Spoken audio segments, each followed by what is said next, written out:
Hi, this is Scott, Kilo Sierra 6, Delta Alpha Yankee, and for today's video, I'm finally getting around to that long-promised and eagerly anticipated Yaesu VX-6 useful accessories video.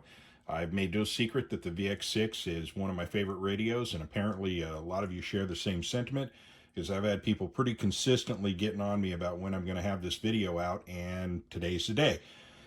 Honestly, the only thing that was holding it up, well, I already had most of these accessories. The one thing that was holding it up was a new SSM series microphone that Yaesu brought out for the VX6. I wanted to make sure that that got included in the review.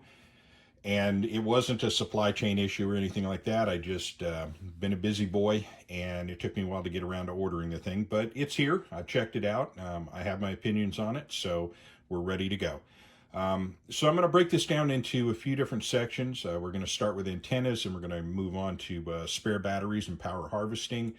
From there, we'll move to speaker mics, and then we'll get into some pouches, and in between we'll have a few miscellaneous accessories mixed in, but we're going to be fairly comprehensive on this. Might end up being a little bit of a long video, but I'll try to keep it as short as possible.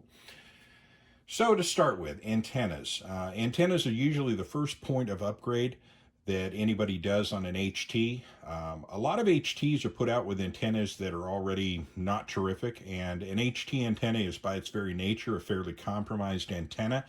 So it's no surprise when an antenna doesn't perform all that well on a factory HT. The FT65, for instance, is a good example of that. Very good radio, really bad antenna right out of the factory. Just not terrific at all. The VX6, however, not so bad. I'm not going to say it's a great antenna. I'm not going to say that it can't be improved upon, because it certainly can. But as a factory antenna goes, I've had pretty good success with it. In fact, I keep spare antennas in the bag, and there's a reason for that. And I'll tell you the main reason is I can't find any aftermarket tri-band antennas in that size range. And I'll get to that in a moment. But when it comes to the antenna, like I said, I get good signal reports, I get decent reception with it, but it can definitely be improved upon. Now, as I mentioned, I have a preference towards shorter antennas, particularly when they're being worn on a plate carrier. But the problem is, in all of my searching, I've been unable to source an antenna in the 7 to 9 inch range that is tri-band. I found, the world's supply of dual banders, and if you don't know, and you should, but if you don't, I'll tell you, the VX6, of course, is a tri-band radio. And what that means is, unlike a lot of HTs that are dual banders that have the 2 meter and 70 centimeter as their bands that they operate on, the VX6 is a tri-bander, and it does 2 meter, it does 70 centimeter, but it also does 1.25 meter. And that is kind of a neat little band. It doesn't get a heck of a lot of use, and if you're into security through obscurity in the analog realm, that's kind of a good place to hang out. There's not a lot of activity going on there, not a lot of things going on, so there's a lot of open territory to exploit as far as a band to utilize. But tri-band short antennas, I can't find them. If anybody is aware of one, please let me know. But I guess the good news is, in a pinch, and this applies to pretty much all the aftermarket antennas, but in a pinch, you can use a dual band antenna on the VX6. You just can't do anything within the 1.25 meter realm, but it works perfectly fine for 2 meter and 70 centimeter. So a couple of my go-tos, or rather one of my go-tos, has always been the Nagoya Na701. And I've had good luck with it, but to be completely honest with you, I actually did get one not long ago that was a complete failure out of the box. Now, it had been sitting for a while, so it was beyond the return date. But I got a Nagoya Na701 just like this, and the problem was the threads on it were botched. It won't thread onto anything, however they threaded it, and I'm not going to try it any further and risk cross-threading my antenna connection. But it's a failure right out of the box. Now, it's generally a pretty good antenna, so I'm going to just put that down to everybody has a lemon from time to time. But something I'll mention is, in some antenna searches I was doing recently, I came across this little doodad here. I had never seen one of these before, and what this is basically just a shorty version of the well-respected and very, very good SRH77CA that I use a lot of. This is just a shorty version of that. And I thought I was pretty tickled when I found that, so I went ahead and picked one up, and I think this is going to end up being my go-to aftermarket dual bander antenna. I know it's not related to the VX6, but since it can be used with the VX6, I'll throw it in here for consideration. But it's a neat little antenna. It's better than the Nagoya in every single way. It tests out just as well. Signal reports are great, and it's a very robust design. I like it a lot. So if you are looking for a short aftermarket replacement for a dual bander, the SRH701 Alpha, good to go.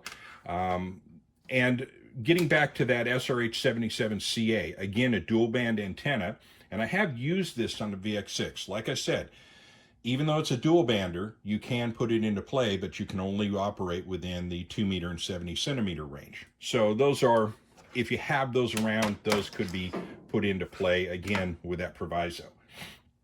But the upgrade I'm going to mention here, if you are going to upgrade the antenna, and this is kind of the way I'm going, if I really want to open this radio up and get it to hear everything it could possibly hear and make it as good as it possibly can be and still be man portable and not be attached to like a mag mount or a mast that's on your house, in my opinion right now, the best option you can go with is this Diamond SRH 320 Alpha.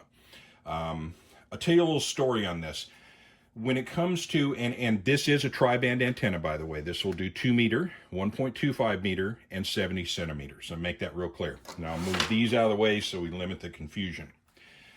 But here's the story on this. One thing that I don't like about the VX6, and I mentioned this in the review, and I still don't like it, is in 2 meter and 70 centimeter, when you're transmitting on high power, the VX6 will give you 5 watts on 2 meter and 70 centimeter. But for some inexplicable reason that no one's ever been able to adequately explain to me, on 1.25 meter, the highest power setting you can attain with this radio is 1.5 watts. That's maximum output, 1.5 watts. So if you're already working with a compromised antenna, you're now working with what's effectively mid to low power, somewhere kind of in between. It's not a great combination for distance. You're not going to get a lot of range out of this thing. In fact, my club repeater, at our repeater site, we have a 1.25 meter unit up there, and I have never been able to open that repeater up from an indoor location. The only way I can ever open that up is if I have a clear look at the repeater. If I'm outside and I have nothing between me and the mountaintop where the repeater site is, I can get it then. And it's a little hashy, but I can open it up. So when I got this SRH 320 Alpha in for the first time, first thing I did, of course, I took it out and took a look at it, and it's, from this point down, it's as robust as the SRH77CA. This is a little floppy. I don't necessarily think it's a bad thing, but it's not as robust as you might think it is. At least it doesn't look that way, but it's got a lot of flex and give. But otherwise, same degree of workmanship, same degree of attention to detail that you expect from Diamond. So I'm sitting in my combination den / ham shack / office. And I'm sitting there in my recliner, so I'm obviously not outside. I don't have a good look at the repeater. I'm in a disadvantaged position, and I'm operating at 1.5 watts, max power. So I put this antenna on, again, in my recliner, in my office. I fire that sucker up, and I'll be darned if I wasn't able to open up that repeater. Got some signal, tried for some signal reports as best as I could. Nobody's on the damn repeater, so I did the best I could and put another radio across the room to signal report myself. Sounded okay. Again, a little hashy, but not too bad. But I guess the important point is, very seldom do I get a piece of equipment that when I, bolt it onto another piece of equipment, I get this degree, this instantaneous acceleration and capability. It's kind of amazing. And when that happens, I like that. It stays with me and it prints pretty nicely.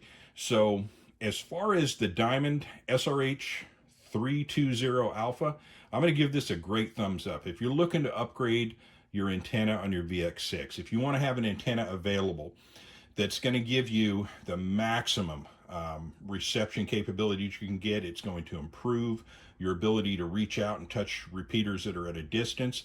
Look no further than this, because this is so far the best option that I've found. It's really, quite honestly, an amazing little antenna. So I'll cut the love letter short there. But if you're looking for an antenna upgrade, and again, I'm not here to tell you what to do. I'm just telling you what I'm doing.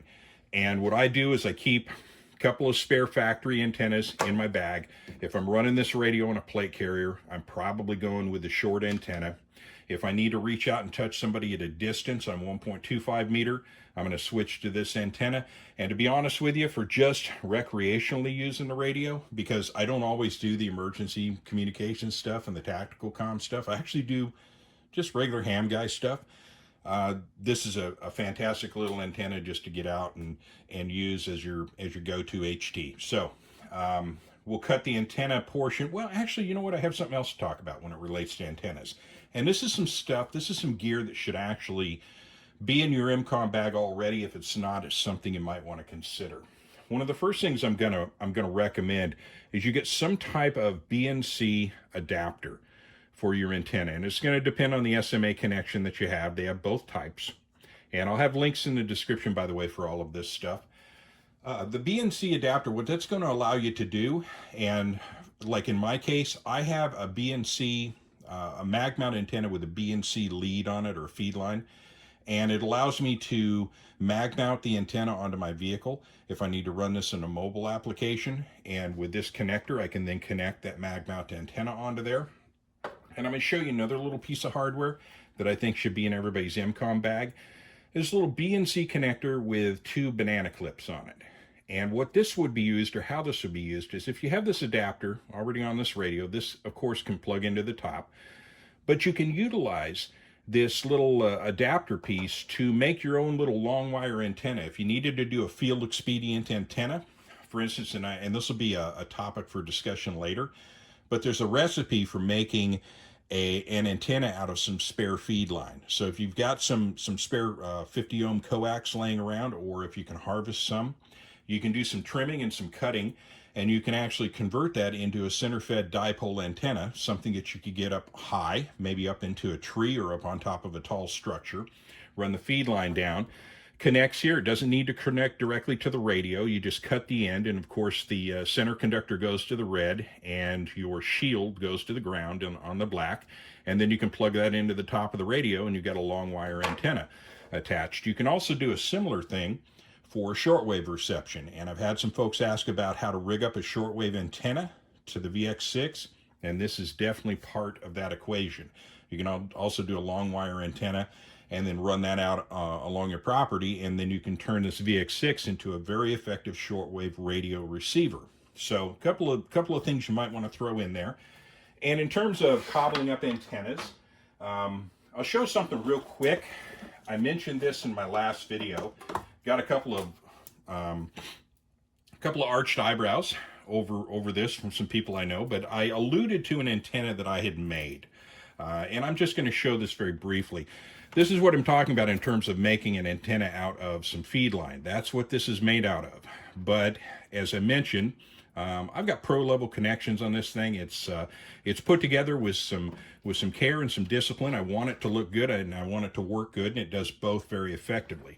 What this started out as, and some of you may have seen these being used, this is like, I guess the term they use is a tactical vest or body armor antenna. The intent is this plugs into the top of a BNC connector, and this feeds through the MOLLE on your plate carrier, and you can use it as an antenna. It's not a terrific antenna, to be completely honest with you. Particularly some of the designs that I played around with, I have torn those down, and I found some deficiencies in the actual recipe of the antenna. The original intent of these antennas they were made up by radio shop guys in the Army, and they were designed to be used with the PRC 148 and later the PRC 152 inter-team radios. You also know that as the Harris Falcon radio. The spectrum that this antenna is made to be resonant in. While it works great with those radios, it doesn't directly translate over to the this frequency spectrum that we're using. They're way off. There's a couple of areas where they do intersect and you can get some resonance, but overall I found the antenna, the way it was set up, was pretty lacking. So everything in here is very, very different from those other antennas that you've seen. Now, what this ended up being is, rather than a body armor antenna, because I'm kind of leaning more in the direction of an antenna relocation kit, and we'll talk more on that later, because as much as I like this antenna being a whip, if it's positioned on my plate carrier where I normally carry it, this comes up and pokes me in the nose. I want to see about relocating this onto the back of the carrier, and we're probably going to end up, at the very least, producing some antenna relocation kits that you can buy on the consumer level. And in regards to this antenna, I've got a little bit more testing on this to do, but you may see this as well. But this is actually, in addition to being a plate carrier antenna, you notice this loop here. This ends up being my version of a roll-up J-pole. The roll-up J-pole that you traditionally see is usually constructed from, I call it Hot Wheel track, but it's a rather large or rather wide section of ladder line is what it is, and they're okay. But one thing I don't like about them is they're not particularly durable, and they don't actually roll up all that effectively. This thing here, when I get this actually rolled up, goes into, and let's see if I can find the pouch. Got it right here. It actually fits into this pouch right here, which is pretty slim and pretty compact. The antenna goes in there, the feed line goes in there, and I also have a little packet with my different connectors and adapters that go in here. So the whole thing fits into a really compact package and goes into the EmComm bag. And then this is an antenna that I can get out and get up into a tree and obviously extend my range with that. Now, of course, that is not resonant in 1.25 meter, but it does a pretty effective job on 2 meter and 70 centimeters. So with that, I will say that's pretty much it in terms of antennas. That's what kind of the world as it is. So when it comes to antennas, I'm going to, like I said, recommend a couple of spare factories, an SRH 320 Alpha, and you should be good to go with that. And of course, the other little accessories. Now, moving on to power. When it comes to power, obviously, let's see if I can find it. Here we go. The first thing you're going to want to source is going to be a spare battery. Now, I'm going to tell you, if you are the kind of person that shops for radio gear on Amazon, and I've done that, I do it a lot less than I used to. I prefer to support shops that are dedicated to the amateur radio hobby rather than a big conglomerate like Amazon, for instance. So I try whenever I can to buy from reputable outlets like Ham Radio Outlet, DX Engineering, Gigaparts, etc. But on Amazon, you will find, when you research VX6 batteries, you'll find a lot of lower cost alternatives, because the factory battery, I'm going to jump right ahead, that thing's $79. That's kind of expensive for a spare radio battery. However, when you go on Amazon, as I said, you'll see batteries that look just like the factory battery. They're even marketed as an SBR40Li. And sometimes they even, well, they don't directly say it, they imply that it's a Yaesu battery. It's not. I have in the past been duped, and I have bought some of those for the FT60, and those batteries do not perform as well as the factory batteries. So my personal policy is, if I'm buying a spare battery, I'm buying a factory part. Then I at least know that whatever level of engineering that's actually required to make that battery work properly with my radio has been applied, and I'm getting a reputable unit right out the door. And it's kind of like that old analogy, measure twice, cut once. I'd rather just throw the $79 down than buy two for $39 and have both of them be bad and have to still spend that $79 and get a decent one. Now, when it comes to the batteries, nothing particularly special here. It's just a Yaesu factory 1,370 milliamp battery. So recommend at least one spare. I like to carry two. I keep it in its little cardboard box. I know it adds a slight amount of weight, but it doesn't particularly add any extra bulk. I like how they package it like this. And of course, being boxed up, it protects the contacts from shorting out against anything metal that might be rolling around in your bag. So spare battery, good to go. Beyond that, power harvesting options. One thing that you share some commonality, so if you have an FT60, you might already have an SDD13, and this is basically just your accessory DC power supply. This can be used to charge the battery, but it can also be used to actually run the battery, so that if you're in the field, you can plug this into the accessory socket, also known as a cigarette lighter plug, in a vehicle, or if you have one of those plugs on a power pack. Let me grab one real quick. So you may have already seen my power pack that I constructed, and of course it has one of those accessory ports on there. So I could conceivably plug this unit into this and then exploit this larger battery to run that radio in the field if necessary. And I can also use it to recharge the radio on the fly as well. In addition to this, and while I don't have my EmComm bag actually out here, there is another unit that I showed when I showed my bag contents. That's the corresponding socket for this, that has a couple of alligator leads on it that you could, if you came across a disabled or abandoned vehicle, you could actually hook up to the battery, harvest some power off of that. But real important. Now, one thing you won't see here, I don't have a charge cradle. That's something that I have not obtained yet.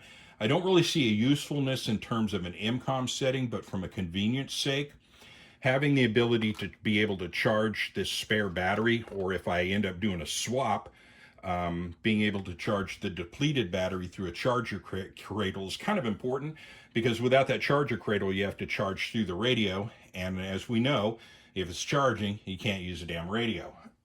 Now, one other thing that some folks will inquire about, most people know about the AA battery tray for the Yaesu FT60. There is a version of that for the VX6. Unfortunately, it does not allow you to actually transmit. It will only function in receive. It's not that terrific. It's not something that I include. If I get to that point, I'm going to use this unit. I'm going to find some power somewhere and run off of that. So that's spare power. Now we move on to the world of speaker mics. And when it comes to speaker mics, this is one of the things that was holding that up. So I'll actually go through this by showing the first speaker mic that I bought, and then move on from there to the newer ones. The first speaker mic was made by Calm Mountain. They make a pretty good product. Unfortunately, no weather protection on it, but otherwise it's well made. I've had very good luck with it. But regardless of what you get, let me get this out of the way first. The VX6 is a very product specific kind of thing. It has a very unique well, not unique, but it's unique in terms of if you look at handhelds overall. This radio uses a threaded 3.5 millimeter plug. And what that means is, if you can see here, we have a normal 3.5 millimeter plug, and then you'll note these threads here. And that actually threads into the corresponding socket that's on the top of the radio. Now, I happen to really like the location of this thing up top. One of the problems I've always found a lot of problems with side-mounted units. Now, the Motorola type connection is a lot thinner, a lot more low profile, and it doesn't interfere with pouches as much. But the setup for the FT60, the FT70, the FT65, the FT3, FT5, all of them are side-mounted, some low, some high. And the plug tends to come out and extend out as far as, in the case of the FT65, 3/4 of an inch, which can create difficulties in getting the radio into the pouch. It's not impossible, but there's a little tilt thing that you have to do. I did a video depicting that. But with the VX6, not a problem. Ports at the top. And as I mentioned, threaded. Now, you'll note here, we have a threaded plug that has to be undone. And of course, when the mic plug goes in, you then have to also thread it down. So don't forget to do that. But if you try to use a standard 3.5 millimeter plug in here, you're not going to have good results. So if you're buying a speaker mic for a VX6, remember, buy a speaker mic for a VX6 and you'll be fine. And might want to, considering where some of the sources get a little fast and loose with the product descriptions, make sure you look for that threaded plug. So as I mentioned, Calm Mountain was the first one. They do a good job. Their cords are phenomenal. And again, the mics are pretty good, but as I said, no weather protection. Now, I was concerned about having a microphone for weather protection. I found a microphone that, you know, as we know, the VX6, I'm going to see if I can remember this. I think it's IPX7 is the term they use, but it's the Japanese equivalent to IP67. And what that means is the VX6 is submersible to a depth of 1 meter for 30 minutes and will resist water intrusion during that time in order to pass the test. So this is a dunkable radio. And I found in my searches for hand mics the Standard Horizon MH73 Alpha 4 Bravo. This also is submersible. It's IPX7 is the term. So 1 meter, 30 minutes. And I thought, okay, submersible radio, submersible mic, good to go. So I buy this thing sight unseen over the internet, had never seen one before. Now the first thing that I was astonished by is the size of this damn thing. Now I have pretty big hands, all right? We'll kind of know what this microphone looks like.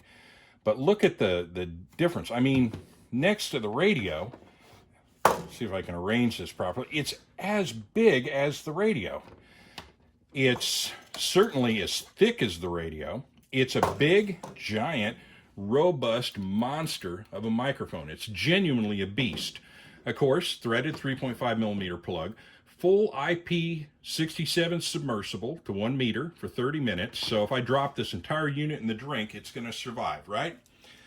The only downside is that there is no provision on this microphone for an earpiece. And that's kind of an important thing. If you're thinking in terms, particularly on the tactical radio side of things, if you're sneaking around trying to be stealthy, you don't want your radio transmissions to be blasting out of that speaker mic. You want that going into either a coiled audio earpiece or going into a headset, what have you. So the inability to be able to do that means any transmissions are going to come out of here and be able to be heard by anyone. In a traditional EmComm setting, that's not necessarily a problem. You're not dealing with stealth at that point. If you are using this radio in a hurricane environment or a rainstorm environment, excellent option here. For instance, if I was, not that I plan to do it, but if I ever finally decide to grow a pair and go kayaking on the Kings River, and I take a radio, I guarantee you it's going to be this radio with this speaker mic. Because again, if I go in the drink, fine. But I was able finally, with the introduction of the SSM 17 Hotel, I was able finally to get a compromise solution. Now this is, again, the latest speaker mic release from Yaesu. Just like the other SSM 17 series for the FT60, and of course the FT70 and the FT3 and FT5, and also the FT65 with a different type of plug, which, yes, I do know it's a Motorola plug. I have had enough people tell me that. Yes, I got it.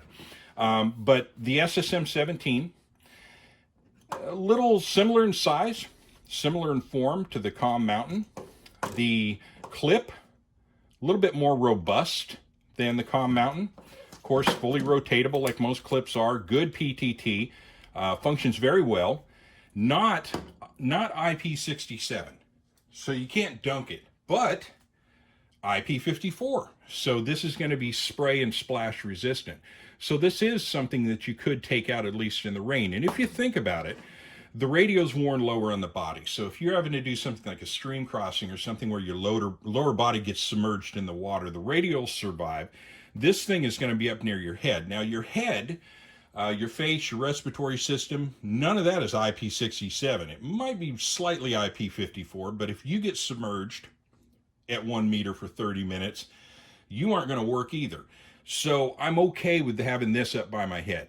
So long as it's rain resistant, we're good. So I got a dunkable radio and a rain resistant speaker mic. I am now a happy person. And most importantly, we have an earpiece connection at the bottom that has a little plug like most of them, and threaded 3.5 millimeter. Now, the last thing I'll mention real quick, going back to this mic here, the clip on this is kind of crazy. It's durable. I mean, it's strong as heck, but it's teeny tiny. I don't know what you clip this onto. I'm thinking, now what I do, I actually have something, you might be familiar with the belt widget that we manufacture. I have kind of a modified belt widget that actually works with this, and it works pretty well, but that might be something to consider as well. But that's a fully proportioned belt clip. So that kind of brings us to the very last thing to talk about, and this did turn into a long video, but we're almost done. One thing that I mentioned it in the review for this radio, and a lot of you already know about this. The VX6 does not have a belt clip. It has a hook. There's no spring on here. It's just, honestly, it's just a molded plastic hook. There is a unit that you can buy for this that has an interrupted stud and a corresponding clip that goes on your equipment, and I think it's called the Clip, something like that. I didn't bother getting one. I talked to somebody that had one. They weren't thrilled with it, and I kind of get that. There's a similar system that's used on the Baofeng UV9R. So I'm not a fan. When it comes to these types of radios anyway, to be honest with you, I ditch the clips no matter how good the clip is, and I run them in a pouch.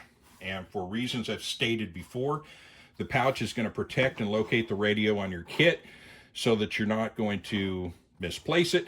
You're not going to lose it. You're not going to be wondering at some point when your clip broke and where on the trail your radio might actually be. Instead, you just put it in a pouch. It protects the radio, and again, keeps it handy for when you actually need it. We have a couple of radios or radio pouches at Spectre Gear manufacturers. For the VX6, we have a MOLLE Compatible version. Of course, it features a Spectre strap system in which the attachment straps are replaceable and removable in the field should you have any kind of a snap failure. And of course, the pouch itself, I've done a separate video on this, so I won't go over all the details again.